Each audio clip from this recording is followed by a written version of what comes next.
Hello everyone, welcome to study with Shri. देखिए, Uttar Pradesh PCS और RO की प्रीलिम टेस्ट सीरीज चलाई जा रही है 2023 की। ये टेस्ट नंबर आपका 146 है। 145 टेस्ट ऑलरेडी कंप्लीट हो चुका है। प्ले लिस्ट बना रखी है, आप लोग जाकर के देख सकते हैं।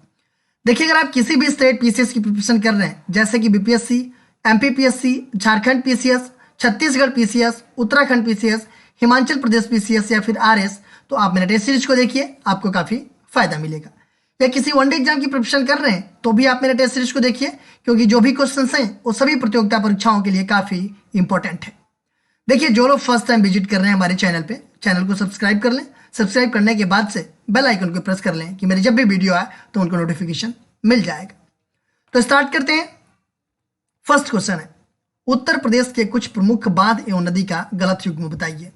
पथरई बांध पथरई नदी पर, मूसा कहंद बांध कर्मनाशा नदी पे, रामगंगा काठी बांध रामगंगा नदी पे, बाण सागर बांध अर्जुन नदी पे। देखिए, उत्तर प्रदेश के कुछ बांधों का नाम दिया गया है और ये किस नदी पे यह बांध बनाया गया है, इसका गलत युग्म बताना है आपको। पथरई बांध ये किस नदी पे बनाया गया है, तो ये बनाया गया है आपका पथरई नदी पे। मूसा कहंद बांध ये कर्मनाशा नदी पे बनाया गया है। रामगंगा काठी बांध ये रामगंगा नदी पे बनाया गया है। और बाण सागर बांध जो है कि कहाँ बनाया गया है, तो ये बनाया गया है आपका अर्जुन नदी पे नहीं, ये सोन नदी पर बनाया गया है। ठीक है, तो ये आपका गलत है, डी ऑप्शन। पर्वत एवं देश का गलत युग्म बताइए।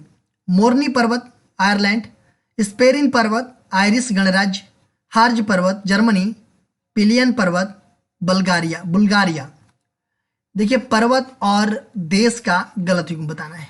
ठीक है, मोरनी पर्वत कहाँ पे सिचुएटेड है ये, तो ये आयरलैंड में है। ठीक है, स्पेरिन पर्वत ये आयरिश गणराज्य में है। हार्ज पर्वत कहाँ पे है, तो ये आपका जर्मनी में है। और पिलियन पर्वत कहाँ पे है, तो ये बुल्गारिया में नहीं है, ये है आपका यूनान में। ठीक है, तो ये आपका गलत है। कांग्रेस अधिवेशन वर्ष एवं अध्यक्ष से संबंधित गलत युग्म की पहचान कीजिए। 1916 का अधिवेशन के अध्यक्ष अंबिका चरण मजूमदार, 1917 का श्रीमती एनी बेसेंट, 1914 में हसन इमाम, 1909 में पंडित मदन मोहन मालवीय। देखिए, जो कांग्रेस के अधिवेशन हुए हैं उसके मतलब किस वर्ष में कौन से अध्यक्ष रहे हैं, इसमें से आपको गलत युग्म बताना है। देखिए, 1916 का जो अधिवेशन हुआ था कहाँ पे हुआ था, ये हुआ था लखनऊ में। और इसकी अध्यक्षता किसने किया था, तो अंबिका चरण मजूमदार के द्वारा किया गया। ठीक है, देखिए दूसरा है 1917 में जो कांग्रेस का अधिवेशन 1917 में हुआ था, ये कहाँ पे हुआ था, तो ये कोलकाता में हुआ था। और इसकी अध्यक्षता श्रीमती एनी बेसेंट के द्वारा किया गया था। ठीक है, 1914 देखिए 1914 का जो अधिवेशन था ये कहाँ पे हुआ था, तो 1914 वाला अधिवेशन मद्रास में हुआ था।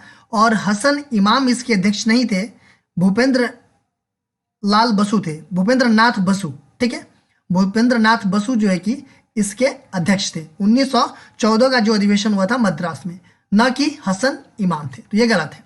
1909 का जो अधिवेशन हुआ था ये लाहौर में हुआ था और इसकी अध्यक्षता जो है कि पंडित मदन मोहन मालवीय के द्वारा किया गया। ठीक है, ये भी आपका सही है। 1914 का जो अधिवेशन था मद्रास वाला, ये भूपेंद्र नाथ बसु ने किया था, न कि हसन इमाम ने किया था। तो ये आपका गलत हो जाएगा। राष्ट्रीय कृषि और ग्रामीण विकास बैंक नाबार्ड की स्थापना किस पंचवर्षीय योजना के तहत किया गया। छठी पंचवर्षीय योजना, आठवीं पंचवर्षीय योजना, चौथी पंचवर्षीय योजना। देखिए, नाबार्ड की स्थापना जो है किस पंचवर्षीय योजना के तहत किया गया, तो नाबार्ड की स्थापना जो है कि छठी पंचवर्षीय योजना के तहत किया गया था। और छठी पंचवर्षीय योजना का कार्यकाल कब से कब तक था, तो 1980 से लेकर के 85 तक जो है कि छठी पंचवर्षीय योजना का कार्यकाल था। देखिए, शिव रमन समिति के अनुशंसा पर जो है कि नाबार्ड की स्थापना 12 जुलाई 1982 को किया गया। इसकी स्थापना किसकी मतलब संस्तुति पे, तो ये शिव रामन समिति की अनुशंसा पर। ठीक है, 12 जुलाई 1982 में नाबार्ड की स्थापना किया गया। और इसका हेडक्वार्टर कहाँ पे है, तो इसका हेडक्वार्टर है आपका मुंबई में। ठीक है, तो ये हो जाएगा आपका ए ऑप्शन। निम्नलिखित में से कौन सा प्राधिकरण भारत की समेकित निधि में राज्यों का राजस्व का सहायता अनुदान देने वाले सिद्धांतों की अनुशंसा करता है। केंद्रीय वित्त मंत्रालय, लोक लेखा समिति, अंतः राज्य परिषद, वित्त आयोग। पूछा जा रहा है कि निम्नलिखित में कौन सा वो प्राधिकरण है जो कि भारत की समेकित निधि में राज्यों का राजस्व का सहायता अनुदान देने वाले सिद्धांतों की अनुशंसा करता है। तो वो क्या है? तो वो है आपका वित्त आयोग। ठीक है, देखिए वित्त आयोग के अगर बारे में बात करें हम, तो ये संविधान में 280 अनुच्छेद में इसकी चर्चा की गई है, इसका मतलब प्रावधान किया गया है। देखिए इसका क्या उद्देश्य है वित्त आयोग का? वित्त आयोग का ये उद्देश्य है कि भारत के केंद्रीय सरकार एवं राज्य सरकारों के बीच वित्तीय संबंधों को स्थापित करना इसका मेन पर्पज होता है। देखिए जो वित्त आयोग था, पहला वित्त आयोग, ठीक है, पहला वित्त आयोग था, उसके अध्यक्ष कौन थे? तो केसी नियोगी थे। और ये वित्त आयोग जो है ना 5 साल के लिए नियुक्त किया जाता है। ठीक है, अभी कौन सा वित्त आयोग चल रहा है और अभी अध्यक्ष कौन है वित्त आयोग के, ये आप लोग कमेंट बॉक्स में मुझे बताइएगा। संविधान के किस अनुच्छेद के तहत राष्ट्रपति किसी राज्य या संघ शासित प्रदेश के संबंध में उसके राज्यपाल से परामर्श करने के उपरांत सार्वजनिक अधिसूचना द्वारा जनजाति समुदायों को विनिर्दिष्ट कर सकेगा? वो कौन सा अनुच्छेद है? तो वो अनुच्छेद है आपका 342 अनुच्छेद। देखिए इसके तहत जो है कि राष्ट्रपति किसी राज्य या संघ शासित प्रदेश के संबंध में उसके राज्यपाल से परामर्श करने के उपरांत सार्वजनिक अधिसूचना द्वारा जनजातीय समुदायों को विनिर्दिष्ट कर सकेगा। तो ये हो जाएगा आपका बी ऑप्शन। सूची फर्स्ट को सूची सेकंड से सम्मिलित कीजिए तथा सूचियों के नीचे दिए गए कोड का उपयोग करके सही उत्तर कर चयन कीजिए। सूची फर्स्ट में कुछ घाटियों का नाम दिया गया है, सूची सेकंड में उसकी अवस्थिति दी गई है। शांत घाटी ये कहाँ पे सिचुएटेड है? शांत घाटी, तो शांत घाटी सिचुएटेड है आपका केरल में। ठीक है, युथांग घाटी ये कहाँ पे सिचुएटेड है? तो ये आपका सिक्किम में सिचुएटेड है। अराकू घाटी ये आपका आंध्र प्रदेश में सिचुएटेड है एंड जुकू घाटी आपका नागालैंड में सिचुएटेड है। तो ये हो जाएगा आपका 1 2 4 3। 1 2 4 3 कौन सा है? ये हो जाएगा आपका सी ऑप्शन। सूची फर्स्ट को सूची सेकंड से सम्मिलित कीजिए तथा सूचियों के नीचे दिए गए कोड का उपयोग करके सही उत्तर कर चयन कीजिए। सूची फर्स्ट और सूची सेकंड, देखिए ऋग्वेद, ऋग्वेद की अगर हम बात करें तो ये जो है कि आपका ऐतरेय ब्राह्मण, मतलब ऋग्वेद का ये है ब्राह्मण, ऐतरेय ब्राह्मण। यजुर्वेद का ब्राह्मण कौन है? ये है आपका शतपथ ब्राह्मण। सामवेद का ब्राह्मण कौन है? यह है तांडव ब्राह्मण। और अथर्ववेद का ब्राह्मण है आपका गोपत ब्राह्मण। ठीक है, तो ये हो जाएगा आपका 3 2 4 1। 3 2 4 1 कौन सा है ये हो जाएगा आपका सी ऑप्शन। निम्न में से किस लेखक ने सर्वप्रथम 1857 के विद्रोह को भारतीय स्वतंत्रता का प्रथम संग्राम कहा था? रमेश चंद्र मजूमदार, अरविंद घोष, विनायक दामोदर सावरकर, जवाहरलाल नेहरू। निम्नलिखित में से किस लेखक ने सर्वप्रथम 1857 के विद्रोह को भारतीय स्वतंत्रता का प्रथम संग्राम कहा था? तो किसने कहा था? तो ये कहे थे विनायक दामोदर सावरकर जी। सी ऑप्शन आपका सही हो गया। देखिए इन्होंने सर्वप्रथम 1857 के विद्रोह को भारतीय स्वतंत्रता का प्रथम संग्राम कहा था। इन्होंने अपनी पुस्तक the Indian war of independence में इसका उल्लेख किया है और ये पुस्तक कब प्रकाशित हुई थी? तो 1909 में प्रकाशित हुई थी, the Indian war of independence. ठीक है, तो ये हो जाएगा आपका सी ऑप्शन। फारसी कविता का भारतीयकरण करने वाला प्रथम कवि कौन था? अमीर हसन, जुजानी फौजी, अमीर खुसरो। फारसी कविता का भारतीयकरण करने वाला प्रथम कवि कौन था? तो वो थे अमीर खुसरो। ये डी ऑप्शन आपका सही है। देखिए अमीर खुसरो ये एक कवि थे और इन्होंने सुल्तान बलबन के समय में अपना जीवन का आरंभ किया था। तो ये हो जाएगा आपका डी ऑप्शन। सूची फर्स्ट को सूची सेकंड से सम्मिलित कीजिए तथा सूचियों के नीचे दिए गए कोड का उपयोग करके सही उत्तर कर चयन कीजिए। सूची फर्स्ट में कुछ पुस्तक का नाम दिया गया है, सूची सेकंड में कुछ लेखक का नाम दिया गया है। कौन सी पुस्तक किसके द्वारा लिखी गई है ये बताना है। ताज उल मासिर, ताज उल मासिर की बात करें तो ये किसके द्वारा लिखी गई है? ये लिखी गई है हसन निजामी के द्वारा। तारीख ये यामिनी ये किसके द्वारा लिखी गई है? तो ये उत्बी के द्वारा लिखी गई है। तारीख ए मुबारक शाही ये किसके द्वारा लिखी गई है? तो ये लिखी गई है याहिया बिन अहमद सरहिंदी और फतहू उस सलातीन ये जो है कि इसामी के द्वारा लिखी गई है। तो ये हो जाएगा आपका 2 1 4 3। 2 1 4 3 कौन सा है? ये हो जाएगा आपका बी ऑप्शन। सूची फर्स्ट को सूची सेकंड से सुमेलित कीजिए तथा सूचियों के नीचे दिए गए कूट का उपयोग करके सही उत्तर कर चयन कीजिए। सूची फर्स्ट में कुछ जलसंधि का नाम दिया गया है और सूची सेकंड में ये जलसंधि किस किस को जोड़ती है इसके बारे में बात की गई है। मलक्का जलसंधि, ये जो है कि अंडमान सागर और दक्षिण चीन सागर को जोड़ती है। डोवर जलसंधि, ये इंग्लिश चैनल और उत्तरी सागर को जोड़ते हैं। जिब्राल्टर जलसंधि, ये भूमध्य सागर एवं अटलांटिक महासागर को जोड़ता है। और मैगलन जंक्शन, ये प्रशांत एवं दक्षिण अटलांटिक महासागर को जोड़ता है। तो ये हो जाएगा आपका 1 3 2 4। 1 3 2 4 कौन सा है? ये हो जाएगा आपका सी ऑप्शन। सूची फर्स्ट को सूची सेकंड से सुमेलित कीजिए तथा सूचियों के नीचे दिए गए कूट का उपयोग करके सही उत्तर कर चयन कीजिए। सूची फर्स्ट में कुछ जलप्रपात का नाम दिया गया है और सूची सेकंड में इसकी स्थिति दी गई है। चूलिया जलप्रपात, ये कहाँ पे है? चूलिया जलप्रपात आपका राजस्थान में है और ये चंबल नदी पे है। ठीक है। शिव समुद्र जलप्रपात, ये आपका कर्नाटक में है और कावेरी नदी पे है। यन्ना जलप्रपात, ये मध्य प्रदेश में नर्मदा नदी पे है। ठीक है। और जोग्या गरसोप्पा जलप्रपात, ये शरावती नदी पर है। कहाँ पे? कर्नाटक में। तो ये बिल्कुल सीधा सीधा सही सुमेलित है। ये हो जाएगा आपका ए ऑप्शन 1 2 3 4। सूची फर्स्ट को सूची सेकंड से सुमेलित कीजिए तथा सूचियों के नीचे दिए गए कूट का उपयोग करके सही उत्तर कर चयन कीजिए। सूची फर्स्ट में कुछ राज्य का नाम दिया गया है। सूची सेकंड में इसका गठन वर्ष दिया गया है कि इसकी स्थापना कब हुई थी। अगर हम बात करें नागालैंड की, ठीक है, तो नागालैंड की जो नागालैंड राज्य है इसका गठन वर्ष कब है, कब इसकी स्थापना की गई थी? तो 1 दिसंबर 1963 को इसकी स्थापना की गई थी। हरियाणा की स्थापना 1 नवंबर 1966 को की गई थी। हिमाचल प्रदेश की स्थापना 25 जनवरी 1971 को की गई और मेघालय की स्थापना 21 जनवरी 1972 को की गई। ये हो जाएगा आपका 1 2 4 3। 1 2 4 3 कौन सा है? ये हो जाएगा आपका सी ऑप्शन। प्रधानमंत्री जनधन योजना की शुरुआत की गई थी 28 अगस्त 2014, 25 दिसंबर 2014, 9 मई 2015, 2 अक्टूबर 2014।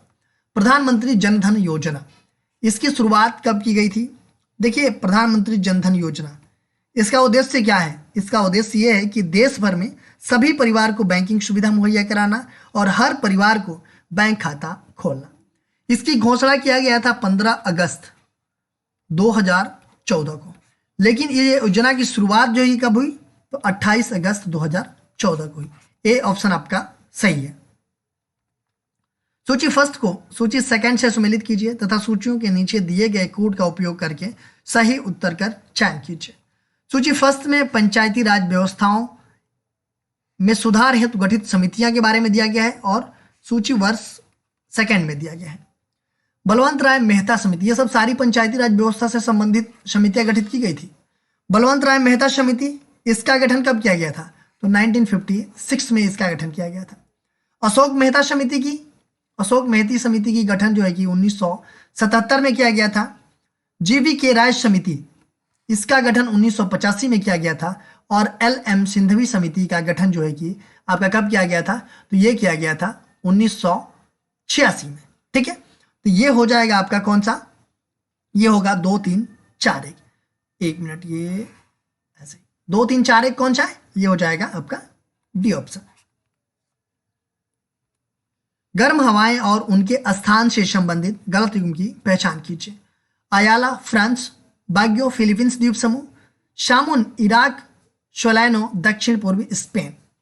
गर्म हवाएं और उनके स्थान से संबंधित गलत युग्म की पहचान करना है। ठीक है, देखिए अगर हम बात करें अयाला गर्म हवाएं, ये कहाँ पे बहती है? ये फ्रांस में बहती है। बाग्यो गर्म हवाएं, ये फिलीपींस द्वीप समूह में बहती है।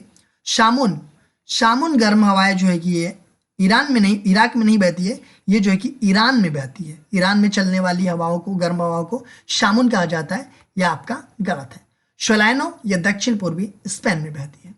इसमें गलत है कौन सा? सी ऑप्शन की शामुन जो गर्म हवा है ये इराक में नहीं, कहां पे? ये ईरान में बहने वाली है। ठीक है, साइमन कमीशन की संस्तुतियों के संदर्भ में निम्नलिखित में से कौन सा कथन सही है? इसने प्रांतों में द्वैत शासन के उत्तरदायी सरकार द्वारा प्रतिस्थापित करने की संस्तुति की। इसने गृह विभाग के अधीन अंतर प्रांतीय परिषद स्थापित करने का सुझाव दिया। इसने केंद्र में द्विसंविधायिका में उन्मूलन का सुझाव दिया। इसने भारतीय पुलिस सेवा इस प्रावधान के साथ सृजित करने की संस्तुति की। ब्रिटिश भर्ती का भारतीय भर्ती की तुलना में वेतन तथा भत्ता अधिक हो गया। तो साइमन कमीशन की संस्तुतियों में से कौन सा कथन सही है? तो इसमें जो है कि आपका पहला वाला सही है कि इनमें प्रांतों में द्वैत शासन के उत्तरदायी सरकार द्वारा प्रतिस्थापित करने की संस्तुति की। ए ऑप्शन हो जाएगा आपका। भारतीय स्वतंत्रता आंदोलन के काल के संदर्भ में नेहरू रिपोर्ट में निम्नलिखित में से किसकी अनुशंसा की गई थी? भारत के लिए एक पूर्ण स्वतंत्रता, अल्पसंख्यकों हेतु आरक्षित स्थानों के लिए संयुक्त निर्वाचन क्षेत्र, संविधान में भारतीयों के लिए मौलिक अधिकारों का प्रावधान और संघीय प्रणाली में अवशिष्ट शक्तियां प्रांत के पास हो। देखिए, नेहरू रिपोर्ट की अगर बात करें हम तो ये नेहरू रिपोर्ट जो है कि 1928 में संयुक्त निर्वाचन हेतु अनुशंसा की गई थी इसमें। ठीक है, नेहरू रिपोर्ट में 1928 वाला जो नेहरू रिपोर्ट है उसमें संयुक्त निर्वाचन क्षेत्र हेतु अनुशंसा की गई थी। इसमें बिल ऑफ राइट्स का प्रावधान किया गया था और इस रिपोर्ट में पूर्ण स्वतंत्रता के बजाय डोमिनियन स्टेट की मांग की गई थी। ठीक है, पूर्ण स्वतंत्रता के बजाय किसकी मांग की गई थी? तो डोमिनियन स्टेट की मांग की गई थी। ठीक है, देखिए, भारत में एक संघीय प्रणाली स्थापित की जाए जबकि अधिकार केंद्र के पास हो, जो अवशिष्ट अधिकार हो वो केंद्र के पास हो, लेकिन प्रांतों में क्या हो? स्वायत्ता हो। ठीक है, तो देखिए ये भी सही है आपका। भारतीयों के लिए मौलिक अधिकार का प्रावधान हो और इसमें जो अवशिष्ट शक्तियां हैं ये प्रांतों के पास हो। ठीक है, संघीय प्रणाली में अवशिष्ट शक्तियां प्रांतों के पास हो। ठीक है, तो ये हो जाएगा आपका ये भी। इसमें आपका पहला वाला गलत है। ठीक है, पहला वाला गलत है और सॉरी ये चौथा वाला गलत भी है। ठीक है, इसमें जो कि अवशिष्ट शक्तियां प्रांतों के पास ना, अवशिष्ट जो शक्तियां हैं ये केंद्र के पास हो लेकिन प्रांतों में क्या है? स्वायत्ता हो। ठीक है, ये भी आपका गलत है। बस इसमें सही कौन सा है? दूसरा और तीसरा सही है। ये हो जाएगा आपका बी ऑप्शन। निम्न पूरा पाषाण काल के संबंध में निम्न कथनों को पढ़कर कूट के अनुसार सही उत्तर का चयन कीजिए। इस काल में मानव जीवन अस्थिर था। इस काल के उपकरणों में हैंड एक्स एवं पेबुल उपकरण मुख्य थे। बात की जा रही है निम्न पूरा पाषाण काल के संबंध में। ठीक है, देखिए जो निम्न पूरा पाषाण काल था इसमें मानव जीवन अस्थिर था। ठीक है, मानव जीवन अस्थिर था, बिल्कुल सही है। और इस काल के उपकरणों में हैंड एक्स एवं पेबुल उपकरण जो है ये प्रमुख था। तो पहला भी सही है और दूसरा भी सही है। ये हो जाएगा आपका सी ऑप्शन। 1 और 2 दोनों सही है। देखिए, क्वेश्चन पूछा गया था आप लोगों से पिछले वीडियो में। इसका आंसर कमेंट बॉक्स में देना था आप लोगों को कि सल्तनत काल में निम्नलिखित में से किसे लाख बख्श कहा जाता था? इल्तुतमिश को, कुतुबुद्दीन ऐबक को, आराम शाह को, नासिरुद्दीन महमूद को। सल्तनत काल में किसे लाख बख्श कहा जाता था? तो ये कहा जाता था कुतुबुद्दीन ऐबक को। बी ऑप्शन आपका सही है। देखिए, कुतुबुद्दीन ऐबक ये कुतुब मीनार का नींव इन्होंने रखा था। ठीक है, इनके द्वारा गुलाम वंश की स्थापना किया गया और इनके द्वारा अजमेर में 2.5 दिन का झोपड़ा नामक मस्जिद का निर्माण भी करवाया गया था। ठीक है, आज का क्वेश्चन देख लेते हैं। आज का क्वेश्चन है निम्नलिखित में से कौन सा सूचना का अधिकार अधिनियम 2005 से संबंधित है? लिली थॉमस बनाम भारत संघ, नंदिनी सुंदर बनाम छत्तीसगढ़ राज्य, नमित शर्मा बनाम भारत संघ, इनमें से कोई नहीं। देखिए, जो सूचना का अधिकार है, ठीक है, राइट टू इंफॉर्मेशन 2005 का, ये किससे संबंधित है? कौन से इसमें मतलब जो भी दिया गया ऑप्शन उसमें से किससे संबंधित है? इसका आंसर आप लोगों को बताना है। देखिए, आप मेरे चैनल को सब्सक्राइब कर लीजिए। सब्सक्राइब करने के बाद से बेल आइकन को प्रेस कर लीजिए कि मेरी जब भी वीडियो आए तो आपको नोटिफिकेशन मिल जाए। मेरा दूसरा चैनल है श्री जीएस पॉइंट, आप इसको भी सब्सक्राइब कर लीजिए। फेसबुक पे मेरा पेज है स्टडी विद श्री के नाम से और इंस्टाग्राम पे हमारी आईडी है study with Shri 25 and Shri GS point. और स्टडी विद श्री ये हमारा टेलीग्राम का चैनल है। इन सब का लिंक जो है कि आपको डिस्क्रिप्शन में मिल जाएगा। यहाँ पे क्लिक करते आप यहाँ पे पहुँच जाएंगे। तो इन सब सारे जगहों से कनेक्ट हो जाइए क्योंकि इन सब सारे जगहों पे स्टडी से रिलेटेड चीज़ें पोस्ट की जाती है जिससे आप लोगों को फायदा पहुँच सकता है। दोस्तों, वीडियो अच्छी लगती है तो आप लोग एक लाइक कर दिया कीजिए, एक अच्छा कमेंट्स कर दिया कीजिए, अपने दोस्तों में शेयर जरूर किया कीजिए। अगर वीडियो अच्छी नहीं लगती है तो आप लोग डिसलाइक कर दिया कीजिए और कमेंट बॉक्स में मुझे बताइए डिसलाइक क्यों किया। वीडियो देखने